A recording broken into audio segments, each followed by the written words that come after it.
Hello बच्चों। आज मैं आपको क्लास 7th जिसका सब्जेक्ट है मैथमेटिक्स इसकी वर्कशीट नंबर 6 समझाऊंगी जिसकी डेट है मेरे पास 22 अप्रैल 2021। तो आज की वर्कशीट में हम क्या पढ़ने वाले हैं, लाइंस एंड एंगल्स के बारे में। ठीक है, पहले कुछ कंसेप्ट आपको यहाँ पर दे रखा है लाइंस और एंगल्स के बारे में, उसको अच्छे से क्लियर करते हैं क्या है, फिर अपने क्वेश्चंस करेंगे। देखो, सबसे पहले आपसे कह रहे हैं यहाँ पर लेट्स रिकॉल पॉइंट। पॉइंट क्या होता है?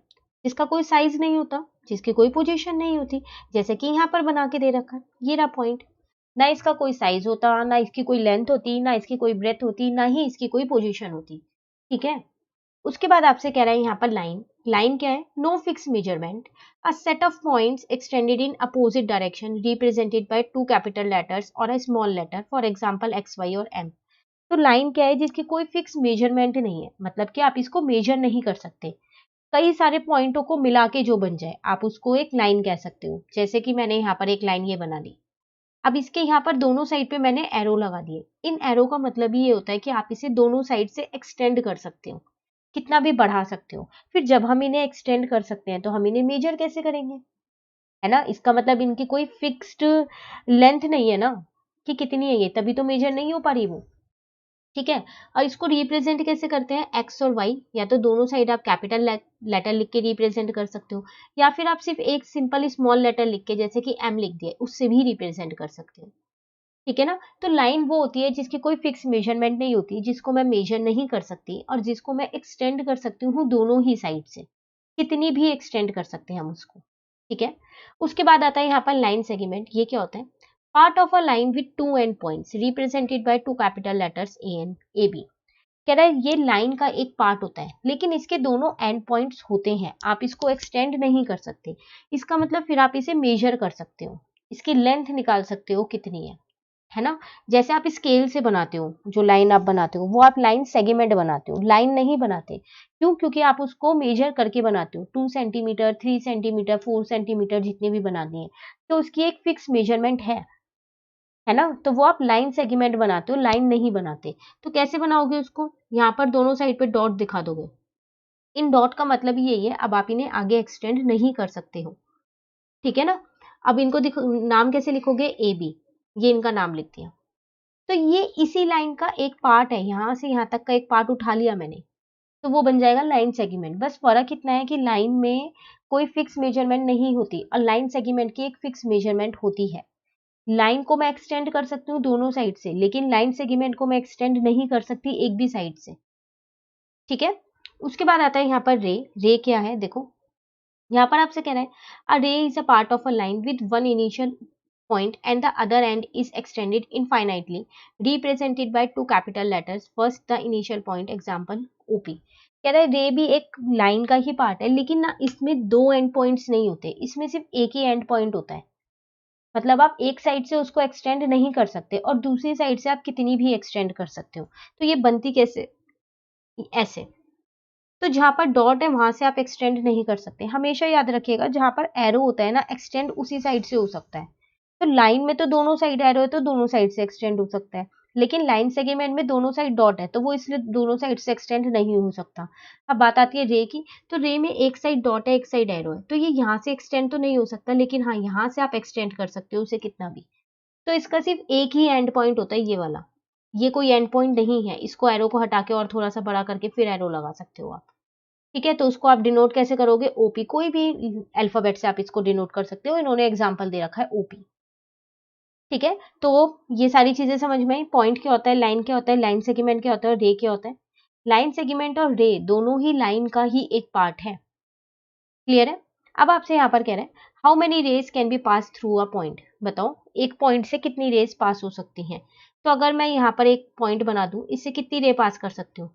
1, 2, 3, 4, 5, 6, 7, 8, 9, 10, ऐसे तो मैं कितनी भी कर सकती हूँ एक पॉइंट से, है ना। इसलिए इसका आंसर है इनफाइनाइट रेज। हम इनफाइनाइट रेज पास कर सकते हैं। क्लियर है? ठीक है, तो एक छोटा सा क्वेश्चन यहाँ पर था तो वो हमने कर लिया है। चलिए अब आते हैं हम एंगल पे। लाइंस के बारे में हम पढ़ चुके हैं, अब पढ़ते हैं एंगल के बारे में। क्या है एंगल? लिखा है an angle is a figure formed by two rays are called arms of the angle and the common initial point is called vertex. क्या कह रहा है, एंगल एक वो फिगर है जो दो रे से मिलके बनती है, ठीक है, और उन दोनों रे को क्या बोलते हैं हम, उस एंगल की आर्म्स बोलते हैं। जैसे कि ये दो रे से, ये एक रे देखो यहाँ पर ये रही, और एक रे ये रही।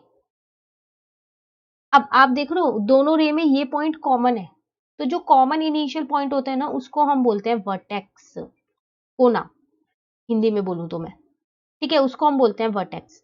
N angle is measured in degree, angle हमेशा डिग्री से मेजर किया जाता है। जैसे आप लोगों को पता होगा डी, जिसको हम प्रोटेक्टर बोलते हैं, उससे ही हम अपने एंगल बनाते हैं। 60 डिग्री, 30 डिग्री, 45 डिग्री, 90 डिग्री बनाते हैं ना, तो हमेशा वो डिग्री में मेजर किया जाता है। अब अगर मुझे इसका नाम लिखना हो एंगल का, तो कैसे लिखूंगी, जैसे इन्होंने यहाँ पर लिख रखा है पी ओ क्यू, तो आप इसको लिखोगे कैसे, पी ओ क्यू। हमेशा याद रखना जो ये वर्टेक्स वाला पॉइंट है ये बीच में आता है, ठीक है। आप इसको ये भी लिख सकते हो क्यू ओ पी, पर ओ बीच में रहेगा, और आप इसको खाली ओ भी लिख सकते हो। तो आप इसको तीन तरीके से लिख सकते हो इसका नाम। बस ये ध्यान रखना कि वर्टेक्स जहां पर है, कोना, वो हमेशा नाम वो वाला लेटर जो है वो बीच में रहेगा, बाकी का आप आगे पीछे कर सकते हो दोनों, ठीक है। तो एंगल आपको समझ में आ गया, जो दो रे से मिलके बनता है, और वो दोनों रे उस एंगल की आर्म्स होती हैं, ठीक है, और उसमें जो कॉमन इनिशियल पॉइंट होता है उसको हम क्या बोलते हैं, वर्टेक्स बोलते हैं। वहीं पर ही हमारा एंगल बनता है, ये बना हुआ हमारा एंगल, और इसको मेजर हम हमेशा डिग्री में करते हैं। और लिखते कैसे, हम इसको तीन तरीके से इसका नाम लिख सकते हैं। क्लियर है यहाँ तक।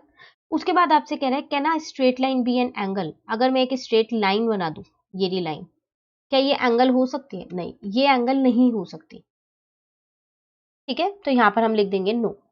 चलिए अब बात करते हैं बाकी और कौन कौन से तरीके के एंगल्स होते हैं। तो यहाँ पर दो एंगल्स आपको दे रखे हैं, complementary angle and supplementary angle. तो देखो ये दोनों एंगल्स होते क्या है, कॉम्प्लीमेंट्री एंगल्स वो एंगल होते हैं जिन दो एंगल्स का जब मैं सम करूं तो मेरा 90 है, तो वो कॉम्प्लीमेंट्री है। अगर मैं आपको एग्जांपल दूं, जैसे 30 डिग्री एक एंगल है और एक 60 डिग्री का एंगल है, जब आप इन दोनों को प्लस करोगे तो 90 डिग्री आएगा, आएगा ना 90 डिग्री। तो इसका मतलब ये दोनों एंगल्स मेरे कॉम्प्लीमेंट्री एंगल्स हैं। ऐसे कई सारे एग्जांपल्स हो सकते हैं कॉम्प्लीमेंट्री के, 50 डिग्री और 40 डिग्री ले लो, जब आप इन्हें प्लस करोगे तो 90 आएगा, तो फिर ये दोनों आपके कॉम्प्लीमेंट्री एंगल्स हैं, ठीक है। तो आपको पता चल गया कॉम्प्लीमेंट्री एंगल्स कौन से होते हैं, वो एंगल्स जिन दो एंगल्स का सम हमेशा 90 डिग्री हो, वो मेरे कॉम्प्लीमेंट्री एंगल्स कहलाते हैं। अब बात आती है यहाँ पर सप्लीमेंट्री एंगल्स की। सप्लीमेंट्री एंगल्स वो एंगल्स होते हैं जिन दो एंगल्स का सम हमेशा 180 हो। जैसे अगर मैं एक एग्जांपल लूँ, 100 डिग्री प्लस 80 डिग्री, तो 180 आ जाएगा, तो इसका मतलब ये दोनों एंगल मेरे सप्लीमेंट्री एंगल्स हैं। एग्जाम्पल लूँ 90 डिग्री प्लस 90 डिग्री, तो 180 आ जाएगा, तो ये दोनों मेरे सप्लीमेंट्री एंगल्स हैं। तो कॉम्प्लीमेंट्री एंगल मतलब जिन दो एंगल्स का सम 90 डिग्री हो, सप्लीमेंट्री एंगल्स मतलब जिन दो एंगल्स का सम 180 डिग्री हो। बस इसको इतना याद रख लो, तो कॉम्प्लीमेंट्री और सप्लीमेंट्री का कंसेप्ट क्लियर हो जाएगा, ठीक है। चलिए अब आते हैं हम यहाँ पर एडजेसेंट एंगल्स पे। एडजेसेंट एंगल्स क्या होते हैं, एंगल बिसाइड ईच अदर, मतलब एक के बाद एक वाला जो एंगल होता है। Make one angle between an angle और near to that angle, for example common arm O R, common vertex O, OP O R, non common arm. देखो एडजेसेंट एंगल मैं बताती हूँ आपको क्या होते हैं।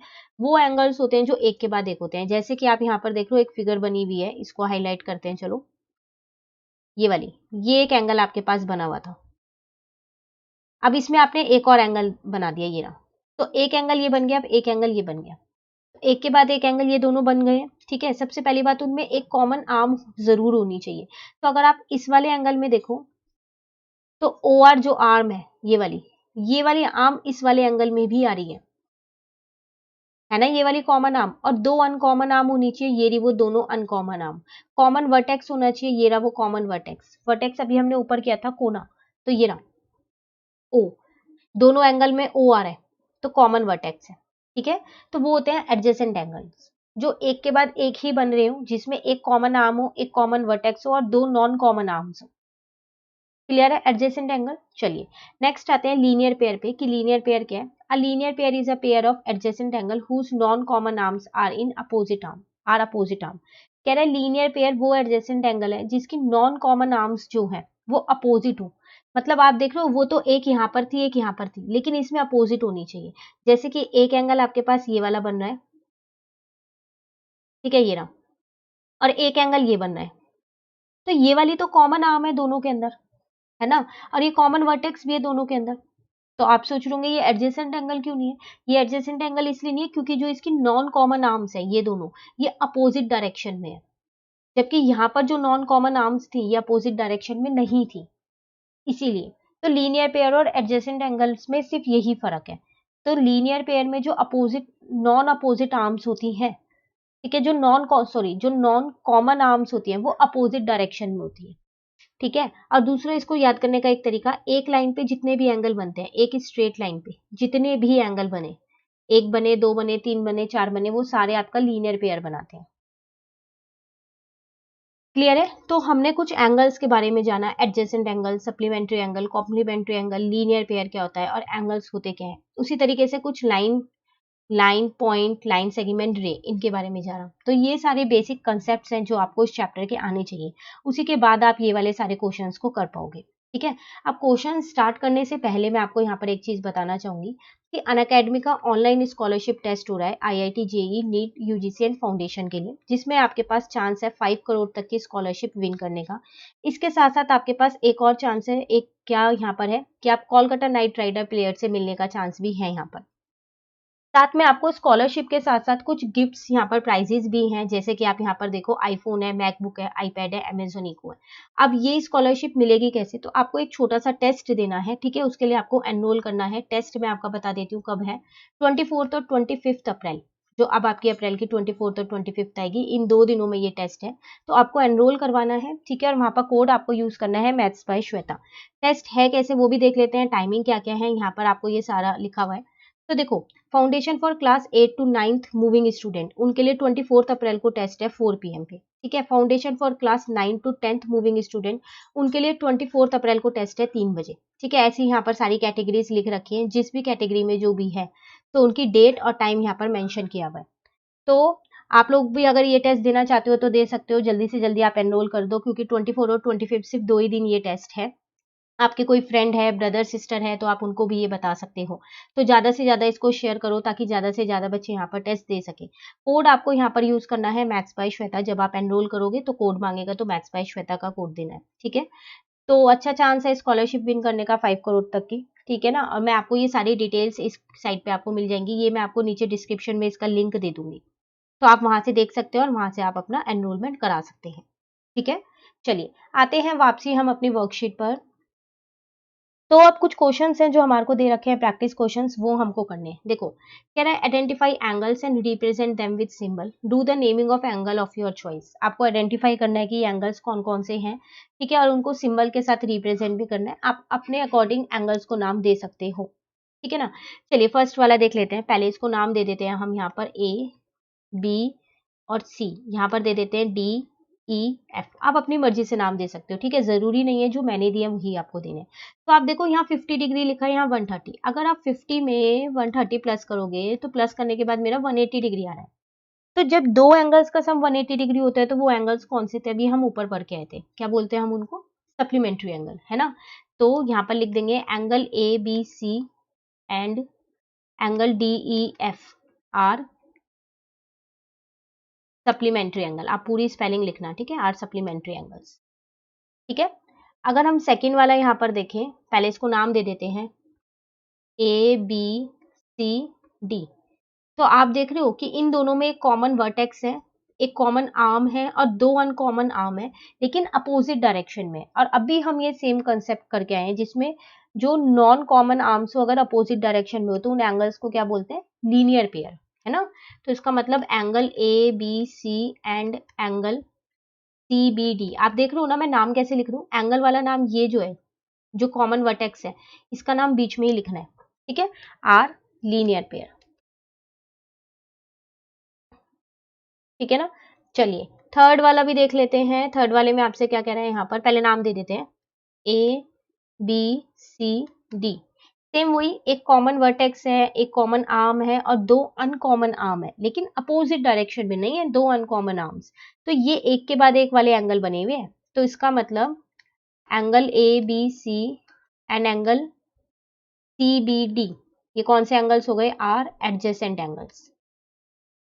तो आप ये लिख देना, आर एडजेसेंट एंगल्स, ठीक है। चलिए लास्ट वाला भी देख लेते हैं, नाम दे देते हैं इसको सी डी, मैंने सबको ए बी सी डी दिया है, आप कोई सा भी दे सकते हो, ठीक है। देखो यहाँ पर ये एकदम स्ट्रेट एंगल बन रहा है ए बी, तो इसका मतलब ये वाला एंगल और ये वाला एंगल, इन दोनों एंगल को जब आप जोड़ोगे, एंगल 1 और 2 मैं लिख दूं, तो ये 90 डिग्री आएगा, क्योंकि स्ट्रेट एंगल ऐसा ये हमेशा 90 डिग्री बनाता है। तो इसका मतलब angle A B C and angle C B D, ये कौन से एंगल्स हो गए, आर कॉम्प्लीमेंट्री एंगल। कॉम्प्लीमेंट्री पूरा लिखना आप, ठीक है, आर कॉम्प्लीमेंट्री एंगल्स। क्यों हो गए कॉम्प्लीमेंट्री, क्योंकि इन दोनों को ऐड करोगे तो 90 आएगा, और कॉम्प्लीमेंट्री एंगल्स वही थे, जिन दो एंगल्स को आप ऐड करो अगर 90 आते हैं तो कॉम्प्लीमेंट्री होगा, तो यहाँ आ जाएगा कॉम्प्लीमेंट्री, ठीक है। चलिए सेकंड क्वेश्चन पे आते हैं, कह रहा है is angle 1 adjacent to angle 2, जो ये फिगर आपको दे रखी है, एंगल 1 और एंगल 2 एडजेसेंट एंगल्स है? नहीं, एडजेसेंट एंगल में कॉमन वर्टेक्स होना चाहिए ना, लेकिन यहाँ पर एक वर्टेक्स ये रहा और एक वर्टेक्स ये रहा, तो कॉमन तो नहीं है, तो इसका मतलब नो, ये एडजेसेंट एंगल्स नहीं है। थर्ड में कह रहा है give 3 example of angles in your daily life. Daily life में कोई से भी 3 एग्जांपल, बहुत सारे हैं, डोर ले सकते हो आप, बुक ले सकते हो, हैंड क्लॉक ले सकते हो, क्लॉक में जो हैंड्स बने होते हैं, ठीक है, सीजर भी ले सकते हो, जब आप सीजर ओपन करोगे तो आप देखो उसमें एंगल बनता है, ठीक है। तो और भी बहुत सारे एग्जांपल्स हैं आपके पास, आप कोई से भी 3 एग्जांपल अपनी डेली लाइफ के लिख सकते हो जिसमें एंगल बन रहे हों, ठीक है। तो ये था थर्ड क्वेश्चन। अब आता है यहाँ पर छोटा सा एक होमवर्क क्वेश्चन, बहुत आसान सा दूंगी होमवर्क क्वेश्चन, ज्यादा मुश्किल नहीं दूंगी।